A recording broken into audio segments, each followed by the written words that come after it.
Friends, ഇന്ന് നമുക്ക് ഞാൻ കുറച്ച് കാര്യം നോക്കുന്നത് നിങ്ങളുടെ കുറച്ച് കാര്യം നോക്കുവാണ്. അതായത് നിങ്ങളുടെ ഇപ്പോഴത്തെ അവസ്ഥ, നിങ്ങളുടെ പേഴ്സൻ്റെ അവസ്ഥ, നിങ്ങളുടെ ഇടയിൽ നിലനിന്ന് പോകുന്ന ഇപ്പോഴത്തെ സിറ്റുവേഷൻ എന്താണ്, നിങ്ങൾക്ക് ഭാവിയിലേക്ക് ഉടനെ വരാൻ പോകുന്നത് എന്താണ്, നിങ്ങൾക്ക് നല്ലത് വരണമെങ്കിൽ എന്താണ് നിങ്ങൾ ചെയ്യേണ്ടത്, ഇത്തരം കാര്യങ്ങളാണ് ഞാൻ ചോദിച്ചിരിക്കുന്നത്. അപ്പോൾ നമുക്ക് നോക്കാം എന്താണെന്ന്. ഞാൻ നിങ്ങളോട് കുറച്ച് കാര്യങ്ങൾ ടിപ്സൊക്കെ പറഞ്ഞിരുന്നു. ഒരു കാര്യം അത് നിങ്ങൾ ചെയ്യുന്നുണ്ട് എന്ന് ഞാൻ കരുതുന്നു. പിന്നെ നിങ്ങളെല്ലാവരും നന്നായിട്ട് മെഡിറ്റേഷൻ ചെയ്യുന്ന വ്യക്തികളാണെന്ന് തോന്നുന്നു, നല്ല വ്യക്തികളാണെന്ന് തോന്നുന്നു. അതുകൊണ്ടാണല്ലോ നല്ലവർക്ക് മാത്രമേ ഈ റീഡിങ് കാണാൻ പറ്റുള്ളൂ. കാരണം നമ്മൾ യൂണിവേഴ്സൽ പ്രൊട്ടക്ടറായ ആൾക്കാർ മാത്രമാണ്, അതായത് ലൈഫിൽ ഒറ്റപ്പെട്ട് പോയവരൊക്കെയാണ് ഈ റീഡിങ് ഭാഗത്തേക്ക് വരുന്നതും ഇത് കാണുന്നതും. അപ്പോൾ നിങ്ങളിത് കാണുമ്പോൾ നിങ്ങൾക്ക് കുറച്ച് ആശ്വാസം കിട്ടും. തീർച്ചയായിട്ടും നിങ്ങൾക്കൊരു ഗൈഡൻസ് കിട്ടും. അതുകൊണ്ട് തന്നെയാണ് നിങ്ങളെ യൂണിവേഴ്സ് ഈ റീഡിങ് നിങ്ങളുടെ മുന്നിലെത്തിക്കുന്നത്. നിങ്ങൾ മിക്കവാറും ശ്രദ്ധിച്ച് കാണുമായിരിക്കും. നിങ്ങൾക്ക് എപ്പോഴെങ്കിലും വിഷമിച്ച് ദുഃഖിച്ചിരിക്കുന്ന സമയത്തായിരിക്കും നിങ്ങളുടെ മുന്നിലേക്ക് ഈ റീഡിങ് എത്തുന്നത്. തീർച്ചയല്ലേ? അപ്പോൾ ആ റീഡിങ് അത് അവിടെ നിങ്ങളുടെ മുന്നിലെത്തുമ്പോൾ നിങ്ങൾക്കത് ആ സമയത്ത് നിങ്ങൾക്ക് ഒരു സ്യൂട്ടായ ഒരു ആൻസറും കിട്ടും. അതേപോലെ തന്നെ നിങ്ങളതിൽ നിന്ന് കുറച്ച് അപ്പോഴുണ്ടാകുന്ന അപ്പോഴത്തെ നിങ്ങളുടെ അവസ്ഥയിൽ നിന്ന് കുറേ ഹീലിംഗ് കിട്ടും അല്ലേ? തീർച്ചയായിട്ടും കിട്ടുന്നതാണ്. അപ്പോൾ തീർച്ചയായിട്ടും നിങ്ങൾ ചെയ്യേണ്ട കാര്യം എന്ന് വെച്ചാൽ, നിങ്ങൾക്ക് EFT കുറിച്ച് നിങ്ങൾ കേട്ടിട്ടുണ്ടോ? EFT കുറിച്ച് കേട്ടിട്ടില്ല എങ്കിൽ EFT ഒരു കോഴ്സുണ്ട്. അതായത് ഇമോഷണൽ ഫ്രീഡം ടെക്നിക്കാണ്. അത് നല്ലൊരു എഫക്റ്റീവ് ആണ്. നല്ലൊരു ഫിസിക്കലി നല്ലൊരു റിസൾട്ട് തരുന്നൊരു മെത്തേഡാണ്. അത് ഏതൊരു പഴയ അസുഖമോ അല്ലെങ്കിൽ നമ്മുടെ ആഗ്രഹങ്ങൾ സാധിക്കുവാനോ അസുഖം മാറ്റുവാനോ അത് ഉപകരിക്കുന്ന ഒരു ടെക്നിക്കാണ് ഇമോഷണൽ ഫ്രീഡം ടെക്നിക്ക്. തീർച്ചയായിട്ടും നിങ്ങൾക്കത് യൂട്യൂബിൽ സെർച്ച് ചെയ്യാൻ കിട്ടുന്നതാണ്.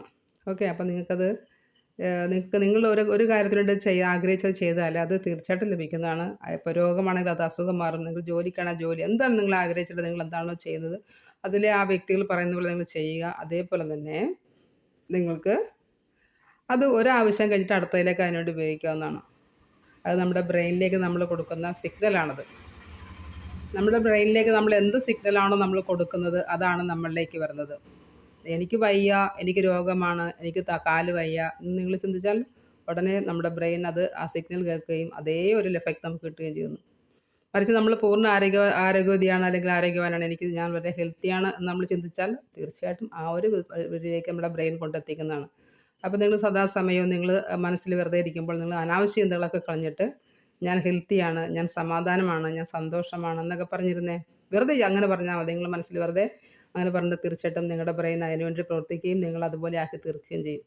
ഞാൻ സമ്പന്നയാണ്, ഞാൻ സന്തോഷവതിയാണ്, ഞാൻ ആരോഗ്യവതിയാണ്. ഈ 3 വാക്കുകൾ നിങ്ങൾ വെറുതെ ഇരിക്കുമ്പോഴൊക്കെ നിങ്ങളുടെ ബ്രെയിനിലേക്ക് പറയുക. അതേപോലെ തന്നെ നിങ്ങൾക്ക് നെഗറ്റീവായ ചിന്ത, നമ്മുടെ സദാസമയം നമ്മുടെ ബ്രെയിൻ ചിന്തിച്ചുകൊണ്ടേ അപ്പം നെഗറ്റീവായ ചിന്ത വരുമ്പോഴത്തേക്കും നമ്മൾ ചെയ്യേണ്ടത് എന്താണ്? നിങ്ങളപ്പം തന്നെ അതിനെ മനസ്സിൽ ഡിലീറ്റ് എന്ന് പറയുകയോ അല്ലെങ്കിൽ ക്യാൻസൽഡ് പറയുകയോ, എന്നിട്ട് നിങ്ങൾ പോസിറ്റീവായിട്ട് ചിന്തിക്കാൻ തുടങ്ങുക ചെയ്യുക. ഒന്നും ചിന്തിക്കാൻ കിട്ടിയില്ല എങ്കിൽ നിങ്ങളിത് പറഞ്ഞിട്ടിരിക്കുക, ഞാൻ ആരോഗ്യവതിയാണ്, ഞാൻ സന്തോഷവതിയാണ്, ഞാൻ സമ്പന്നയാണ്. ഈ 3 വാക്കുകൾ പറഞ്ഞിരിക്കുക. ഓക്കെ, അത് നിങ്ങളുടെ മനസ്സിൽ പറയുമ്പോഴത്തേക്ക് ബാക്കിയെല്ലാം ചിന്തകളെല്ലാം പൊക്കോളും. തീർച്ചയായിട്ടും നിങ്ങൾ യൂണിവേഴ്സൽ പ്രൊട്ടക്ടറാണ്, നല്ല വ്യക്തികളാണ്, നല്ല മനസ്സുള്ള വ്യക്തികളായതുകൊണ്ട് മാത്രമാണ് ഈ വഴിയിലേക്ക് വരുന്നത്. അപ്പോൾ നമുക്ക് നോക്കാം ഇന്ന് നിങ്ങളുടെ എനർജി എന്താണെന്ന് നോക്കാം. നിങ്ങളുടെ എനർജി 4 ഓഫ് പെൻറ്റക്കിൾസ് ആണ്. 4 ഓഫ് പെൻറ്റക്കിൾസ് ഇതിപ്പോൾ എല്ലാവർക്കും ഒരുപോലെ റെസനേറ്റ് ആകത്തില്ല കേട്ടോ. ഇത് റെസനേറ്റ് ആകുന്നവർ മാത്രം എടുക്കുക. ചില വ്യക്തികൾക്ക് മാത്രമേ റെസനേറ്റ് ആകത്തുള്ളൂ. നിങ്ങളുടെ മുന്നിൽ എത്തുമ്പോൾ ഒരു പക്ഷേ നിങ്ങൾക്ക് റെസനേറ്റ് ആയിരിക്കും, അങ്ങനെയുള്ള വ്യക്തികൾ മുന്നിൽ എത്താറുള്ളൂ. അപ്പോൾ ഇതിൽ കാണിക്കുന്നത് 4 ഓഫ് പെൻറ്റക്കിൾസ് ആണ്. 4 ഓഫ് പെൻറ്റക്കിൾസ് എന്ന് പറഞ്ഞാൽ നിങ്ങൾ ഫിനാൻഷ്യലി വളരെ ടൈറ്റ് അനുഭവപ്പെടുന്ന വ്യക്തികളാണ്. സാമ്പത്തികമായിട്ട് വളരെ പൈസ നിങ്ങൾക്ക് അതുകൊണ്ട് നിങ്ങൾ കയ്യിൽ കടിച്ചു പിടിച്ചിരിക്കുകയാണ്. ചിലവഴിക്കാനോ അല്ലെങ്കിൽ നിങ്ങളുടെ ആവശ്യങ്ങൾ സാധിക്കുവാനോ നമുക്ക് ധാരാളം ആവശ്യങ്ങളുണ്ട്, അനാവശ്യങ്ങളുണ്ട്, അത്യാവശ്യങ്ങളുണ്ട് അല്ലോ. അപ്പോൾ നിങ്ങൾക്ക് ഇതൊന്നിനും ചിലവഴിക്കാൻ പൈസ ഇല്ലാതെ വളരെ കുറച്ച് പൈസയായിട്ട് ഉള്ള പൈസ നിങ്ങൾ പിടിച്ചു വെച്ചുകൊണ്ടിരിക്കുന്നതായിട്ടാണ് കാണുന്നത്. നിങ്ങളിപ്പോഴും അനുഭവിക്കുന്ന ഫിനാൻഷ്യലി നിങ്ങൾ വളരെയധികം പ്രശ്നങ്ങൾ നേടുന്നുണ്ട്. അത് തന്നെയായിരിക്കും നിങ്ങളുടെ ലൈഫിലെ ഏറ്റവും വലിയ പ്രശ്നവും. ഓക്കെ, ഫിനാൻസ് ഇല്ലാതെ ഒന്നും നടക്കത്തില്ലല്ലോ, സാമ്പത്തികമല്ലേ ഏറ്റവും വലുത്. പിന്നെ നിങ്ങളുടെ ലൈഫ് പാർട്ട്ണറുടെ നിങ്ങളുടെ പേഴ്സൻ്റെ എന്താണെന്ന് വെച്ചാൽ അതും സെയിം തന്നെയാണ്. നിങ്ങളുടെ പേഴ്സണും ഫിനാൻഷ്യലി വളരെ ബാക്ക്വേർഡാണ്. അതേപോലെ ഹെൽത്ത് പരമായിട്ടും വളരെ ഇഷ്യൂസ് അനുഭവിക്കുന്ന വ്യക്തിയാണ്. ഒരുപക്ഷെ നിങ്ങൾ രണ്ടുപേരും ഇത് അറിയുന്നില്ലായിരിക്കാം. നിങ്ങൾക്ക് അറിയത്തില്ലായിരിക്കും നിങ്ങളുടെ പേഴ്സൺ ഏത് തരത്തിലാണ് പോകുന്നതെന്ന്. അത് തീർച്ചയായിട്ടും ആ വ്യക്തി ഫിനാൻഷ്യലി മാത്രമല്ല ഹെൽത്ത് പരമായിട്ടും വളരെയധികം ബുദ്ധിമുട്ട് നേരിടുന്ന സമയമാണിപ്പോൾ. അപ്പോൾ അതാണ് നിങ്ങളുടെ വ്യക്തിയുടെ, നിങ്ങളുടെ പേഴ്സൻ്റെ ഇപ്പോഴത്തെ അവസ്ഥ. നിങ്ങളുടെ ഇടയിലുള്ള അവസ്ഥ എന്താണെന്ന് ചോദിച്ചപ്പോൾ നിങ്ങൾ രണ്ട് കൂട്ടരും ഒറ്റയ്ക്കിരിക്കുന്നതായിട്ടാണ് കാണുന്നത്. 9 ഓഫ് പെൻറ്റക്കിൾസ് ആണ്, 9 ഓഫ് കപ്സ് ആണ്. നിങ്ങൾ രണ്ട് കൂട്ടരും ഒറ്റയ്ക്കിരിക്കുന്നതായിട്ടാണ് കാണുന്നത്. നിങ്ങൾക്കുള്ള സമ്പാദ്യമോ അല്ലെങ്കിൽ ഉള്ള പൈസയും കൊണ്ട് ആരോഗ്യപരമായിട്ട് അല്ലെങ്കിൽ നിങ്ങൾ വളരെ ഒറ്റയ്ക്ക് സന്തോഷമായിട്ട് ഇരിക്കുന്നതായിട്ടാണ് കാണുന്നത്. നിങ്ങൾ മറ്റുള്ള ഇതിലേക്കൊന്നും പോകാതെ ഇരിക്കുന്നു. പിന്നെ നിങ്ങളിലേക്ക് വരുന്ന ഫ്യൂച്ചർ എന്താണെന്ന് ചോദിച്ചു. ഇത് ടവറാണ്. ടവർ എന്ന് പറഞ്ഞാൽ ഇത് പെട്ടെന്നുണ്ടാകുന്നൊരു മാറ്റമാണ്. ഇപ്പം നിങ്ങൾ അനുഭവിക്കുന്ന അതായത് ഇത് ആക്ച്വലി ഇത് പറയുകയാണെങ്കിൽ ഒരു വിനാശം എന്ന് പറയാം. ലൈഫിൽ നമുക്ക് പെട്ടെന്ന് സംഭവിക്കുന്ന ഒരു വിനാശം, അതൊരു കലാമിറ്റി, അതേപോലെ നമ്മുടെ ലൈഫിൽ വരുന്ന വിനാശം, ആരോഗ്യമായിട്ട് മോശം അവസ്ഥ, ഇങ്ങനെയൊക്കെയുള്ളതാണ് വരുമ്പോഴാണ് ഈ കാർഡ് വരുന്നത്.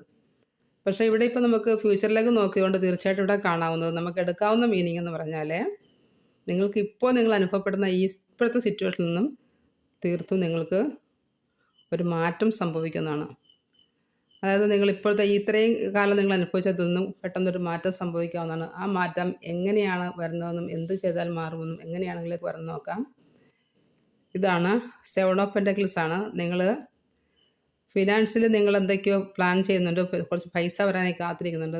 നിങ്ങൾക്ക് പൈസയാണ് മെയിനായിട്ട് വേണ്ടത്. ഞാൻ പറഞ്ഞല്ലോ, സാമ്പത്തികമാണ് എപ്പോഴും നമ്മുടെ ലൈഫിൽ മെയിനായിട്ട് വരേണ്ടത്. സാമ്പത്തികമില്ലെങ്കിൽ നമ്മുടെ ലൈഫും തകർന്നു പോകും. ഏതൊരു ലൈഫ് തകരാനുള്ള മെയിൻ കാര്യം ഫിനാൻഷ്യലാണ്. അപ്പോൾ ഇവിടെ കാണുന്നത് ഒരു വിളവിട്ടിട്ട് കാത്തിരിക്കുന്ന ഒരു കർഷകനെയാണ്. അപ്പോൾ നിങ്ങളും അതേപോലെ തന്നെ ഫിനാൻഷ്യലി സാമ്പത്തികം വരാനായിട്ട് വെയിറ്റ് ചെയ്യുന്ന വ്യക്തികളാണ്. പൈസ വരണമെങ്കിൽ നമ്മൾ നന്നായിട്ട് ഇറങ്ങണം. അതായത് റിസ്ക് ഏറ്റെടുക്കാതെ നിങ്ങളിപ്പോൾ കംഫർട്ടായി ഏതെങ്കിലും സ്ഥലത്ത് ഒരു ചെറിയ ജോലിയായിട്ട് ഒതുങ്ങിയിരിക്കുകയാണ് എങ്കിൽ തീർച്ചയായിട്ടും നമ്മൾക്ക് വിജയം നേടിയെടുക്കാൻ സാധിക്കില്ല. അപ്പോൾ നമ്മൾ ആ കംഫർട്ട് സോണിൽ നിന്ന് പുറത്തിറങ്ങുക, നല്ല ജോലി കണ്ടെത്തുക, ഫിനാൻഷ്യലായിട്ട് എന്ത് ചെയ്താൽ നമ്മളിലേക്ക് വരുമെന്ന് ചിന്തിക്കുക. നിങ്ങൾക്ക് വേണമെങ്കിൽ യൂണിവേഴ്സിറ്റിയോട് തന്നെ ചോദിക്കാവുന്നതാണ്.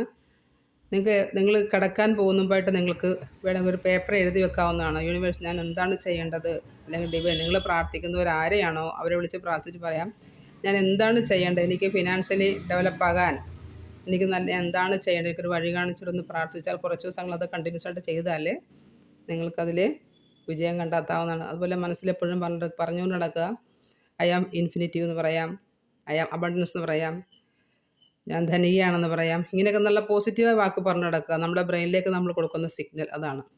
നമ്മൾ എന്താണോ ചിന്തിക്കുന്നതാണ് നമ്മളിലേക്ക് വരുന്നത്. നമ്മൾ വഞ്ചിക്കപ്പെടും, ചതിക്കപ്പെടും എന്ന് ചിന്തിച്ചാൽ നമ്മളിലേക്ക് വരുന്നതെല്ലാം നമ്മളെ പറ്റിക്കുകയും ചെയ്യും, വഞ്ചിക്കുകയും ചെയ്യും. മറിച്ച് നമ്മൾ സേഫാണ്, എല്ലാവരും എന്നെ ഇഷ്ടപ്പെടുന്നു, ഐ ആം ഇൻഫിനിറ്റീവ് എന്ന് പറഞ്ഞാൽ നമ്മൾ അങ്ങനെയായിത്തീരും. ഓക്കെ ഫ്രണ്ട്സ്, ഇപ്പോൾ എന്താണ് നമ്മൾ ചിന്തിക്കുന്നത്, നമ്മുടെ ബ്രെയിനിലേക്ക് എന്ത് ചിന്തയാണോ കൊടുക്കുന്നത് അതാണ് നമ്മളിലേക്ക് വരുന്നത്. അതാണല്ലോ ദ സീക്രട്ടും ദ മാജിക്കും അങ്ങനെയുള്ള പുസ്തകങ്ങളൊക്കെ പറയുന്നതൊക്കെ.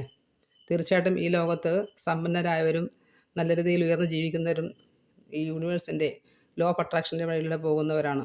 അല്ലാത്ത വ്യക്തികളൊന്നും ആ വഴിയിലേക്ക് വരത്തില്ല. പിന്നെ മെയിനായിട്ടുള്ള കാര്യം നമ്മൾക്ക് കിട്ടുന്നത് നമ്മൾ കോൺട്രിബ്യൂട്ട് ചെയ്യുക. നമ്മൾ കിട്ടുന്ന വരുമാനത്തിൽ നിന്നും ഒരു 10% നമ്മൾ കോൺട്രിബ്യൂട്ട് ചെയ്യുക. അപ്പോഴാണ് നമ്മളിലേക്ക് കൂടുതലായിട്ട് നമുക്ക് ഈശ്വരൻ നമ്മളിലേക്ക് ധാരാളം സാധനം വരുത്തുന്നത്. അതുപോലെ നിങ്ങൾ ആഗ്രഹിക്കുക, നല്ലൊരു ലൈഫ് ആഗ്രഹിക്കുക, എപ്പോഴും സ്വപ്നം കാണുക. ഓക്കെ ഫ്രണ്ട്സ്, നിങ്ങൾക്ക് നല്ലത് വരട്ടെ എന്ന് ദൈവത്തിനോട് പ്രാർത്ഥിക്കുന്നു. എന്ത് തന്നെയാണെങ്കിലും ഇങ്ങനെയാണ് കാര്യങ്ങൾ. അപ്പോൾ നിങ്ങൾക്ക് ജോലി മെയിനായിട്ട് ഫിനാൻഷ്യലാണ് ആവശ്യം. അപ്പോൾ അതിനായിട്ട് നിങ്ങൾ ശ്രമിക്കുക, അതിനായിട്ട് നിങ്ങൾ മാർഗം കണ്ടെത്തുക.